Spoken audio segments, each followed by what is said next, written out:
Mark Ruffalo's voice carried a weight this week that went far beyond Hollywood headlines, cutting straight into the heart of a nation already stretched thin as he publicly reacted to the killing of Renee Good and delivered what many are calling one of the most emotionally charged pleas for America in recent memory. A moment that has transformed from a single news event into a cultural, emotional, and political flashpoint with no easy resolution and no clear end in sight. This story begins with Renee Good, a woman whose life was rooted in family, creativity, and community, someone known by those closest to her as deeply empathetic, fiercely loving, and intensely present in the lives of her children. She was the kind of person who showed up, who listened, who remembered birthdays and small details, who made people feel seen. She was not a public figure, not a headline maker, not someone accustomed to cameras or controversy. She was a mother navigating everyday responsibilities, a partner building a life, a neighbor woven quietly into the fabric of her community. And yet her name is now being spoken across the country, not because of who she was allowed to be in life, but because of how her life ended in a moment that many are still struggling to comprehend. Renee Good was killed during an encounter involving federal immigration enforcement, an operation that unfolded rapidly and violently, leaving behind shock, unanswered questions, and a family shattered beyond repair. According to early official statements, the incident was framed in procedural language, described as a necessary action taken during a high-risk operation. Words like protocol, threat assessment, and justified response were used, language that felt cold and clinical in contrast to the human loss at the center of the story. But almost immediately, cracks appeared in that narrative. Witnesses described confusion and fear. Community members questioned why such force was deployed at all. Local leaders demanded transparency, and a growing number of Americans began asking the same haunting question over and over again. How did this end with a mother dead? As images, videos, and first-hand accounts spread, the story took on a life of its own. Vigils appeared overnight, sometimes within hours of the news breaking. Flowers, candles, handwritten notes, and photos lined sidewalks and street corners, transforming ordinary spaces into sites of mourning. Strangers stood together in silence, holding signs with Renee Good's name written in bold letters, some shaking with anger, others openly weeping. People who had never met her spoke her name with reverence, recognizing in her story something painfully familiar. To many, her death was not an isolated incident or a tragic fluke, but another chapter in a long history of encounters where power is exercised with devastating consequences and accountability feels perpetually out of reach. It was within this emotionally charged atmosphere that Mark Ruffalo stepped forward, visibly shaken and uncharacteristically raw. Known for his activism, but also for his thoughtful restraint, Ruffalo did not arrive with a polished speech or a carefully calculated statement designed to go viral. Instead, he spoke from a place of exhaustion, grief, and moral urgency. His words did not feel rehearsed. They felt heavy, like something he had been carrying for days and could no longer keep inside. He spoke openly about how difficult it felt to participate in celebrations and public events while a woman like Renee Good had been killed, questioning how anyone could compartmentalize joy and tragedy so cleanly. He talked about the surreal disconnect between red carpets and real life, between applause and anguish. His voice trembled as he spoke about fear, not the abstract fear debated in policy rooms, but the real, visceral fear experienced by families who wonder if their loved ones will come home safe. He asked what it says about a country when such deaths are quickly explained away, when official narratives are accepted before full truths are uncovered, when the urgency to move on outweighs the need to understand. What struck so many people about Ruffalo's plea was his refusal to let Renee Good become a statistic. He insisted on naming her, on repeating her name, on grounding the conversation in her humanity. He reminded listeners that she had children who would grow up without her presence, that she had routines and inside jokes and unfinished plans, that her life was filled with ordinary moments that were suddenly erased. He challenged the idea that tragedy should only matter if it aligns neatly with political identities or personal comfort zones. Almost instantly, his remarks spread across social media, replayed endlessly, debated fiercely, praised passionately, and criticized just as loudly. Supporters hailed him for saying what they felt but lacked the platform or visibility to express. Activists shared his words alongside footage of protests and vigils, arguing that visibility matters, that attention can pressure systems that otherwise operate in the shadows. For them, Ruffalo's voice amplified a pain that had long been ignored.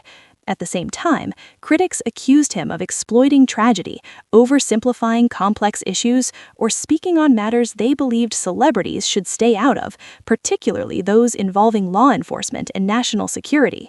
Ruffalo's response to the backlash was clear and unapologetic. He spoke about responsibility, about the moral obligation to speak when silence becomes complicity. He acknowledged that the issues surrounding enforcement and public safety are complex, but rejected the idea that complexity should be used as a shield against compassion. For him, the central truth remained unchanged and undeniable. A woman was dead, her family was grieving, and the country owed them more than a rushed explanation and a promise to look into it. As the days passed, the story of Renee Good continued to deepen rather than fade. More accounts emerged from people who had witnessed the operation. Community leaders expressed mounting frustration with the lack of transparency and the slow pace of information. Legal experts debated possible outcomes, discussing investigations, jurisdictional challenges, and the likelihood of accountability. Advocacy groups mobilized, organizing events, circulating petitions, and using the moment to call for reforms in how enforcement actions are conducted and how consequences are handled when those actions result in loss of life. Renee Good's family, meanwhile, faced the unimaginable task of grieving in public. Their statements were heartbreaking in their simplicity, describing a woman who loved fiercely, laughed easily, and lived fully. They spoke about the pain of explaining loss to children, about the silence left behind in rooms that once held her voice. They asked for justice, not revenge, and urged the public to not let Renee's name fade as attention inevitably shifts elsewhere, as it so often does. Protests grew larger and more widespread, extending far beyond the city where Renee Good was killed. Marches, rallies, and vigils took place in major cities and small towns alike, unified by a shared sense of outrage and sorrow. Some gatherings were quiet and reflective, filled with candles and prayers. Others were loud and confrontational, echoing with chants demanding accountability and change. All were fueled by the same core belief that what happened to Renee Good should not be accepted as normal. At the same time, official responses remained measured and procedural, emphasizing ongoing investigations and legal processes. Statements were carefully worded, timelines were vague. For many, this language felt insufficient, disconnected from the human reality of loss unfolding in real time. The gap between institutional responses and public emotion widened, feeding a growing mistrust that had been building long before this incident.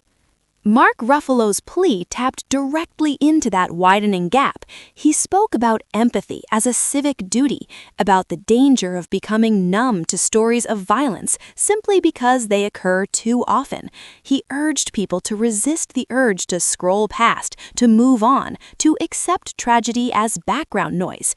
He asked people to sit with discomfort long enough to demand meaningful answers rather than temporary reassurance. He also spoke about fear, not just fear of violence, but fear of confronting uncomfortable truths about power, privilege, and whose lives are granted the benefit of doubt. He challenged listeners to ask themselves whose deaths spark national outrage and whose are quietly rationalized, whose stories dominate headlines, and whose are buried beneath official jargon. These questions struck a nerve, igniting heated debates online and offline about bias, justice, and the role of federal authority within local communities.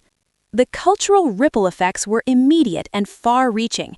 Other public figures voiced support or shared their own reflections, adding momentum to the conversation. Some wore symbols of solidarity, others posted tributes to Renee Good, introducing her story to audiences that might otherwise never have heard her name. At the same time, backlash intensified, with critics accusing Ruffalo and others of virtue signaling, emotional manipulation, or misunderstanding the realities faced by enforcement officers.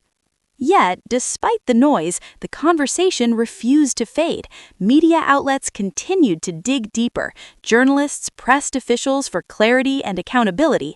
Legal analysts discussed what justice could realistically look like in this case. Advocacy organizations used the moment to educate the public about systemic issues they say have been ignored for too long. For many Americans watching from afar, this story felt deeply personal, even without a direct connection to Renee Good or Mark Ruffalo. It forced people to confront questions about safety, trust, and the value placed on human life. It challenged the comforting notion that such incidents are rare anomalies, rather than symptoms of deeper structural problems. Ruffalo's words resonated precisely because they did not offer easy solutions. He did not pretend to have all the answers or promise quick fixes. Instead, he spoke about the necessity of asking hard questions, of refusing to accept injustice as inevitable. He emphasized that meaningful change rarely comes from comfort, but from sustained pressure, uncomfortable conversations, and collective courage. As the investigation into Renee Good's killing continues, uncertainty hangs heavy in the air. Will there be accountability? Will reforms follow? Will lessons be learned? Or will this become another story remembered briefly before being overtaken by the next crisis? These questions remain unanswered, but what is clear is that the emotional and cultural impact of this moment will linger. Renee Good's name has become a symbol, but she was also a real person whose absence leaves an unfillable void. Her family wakes up every day to a reality forever altered. Mark Ruffalo's plea, emotional and imperfect as all human expressions are, has ensured that her story is not quietly buried beneath bureaucratic language or forgotten amid the constant churn of news. This is not just a story about a celebrity speaking out, nor is it only about a tragic death. It is about a country grappling with its conscience, about the tension between authority and accountability, and about whether empathy can still drive action in an era defined by division and fatigue.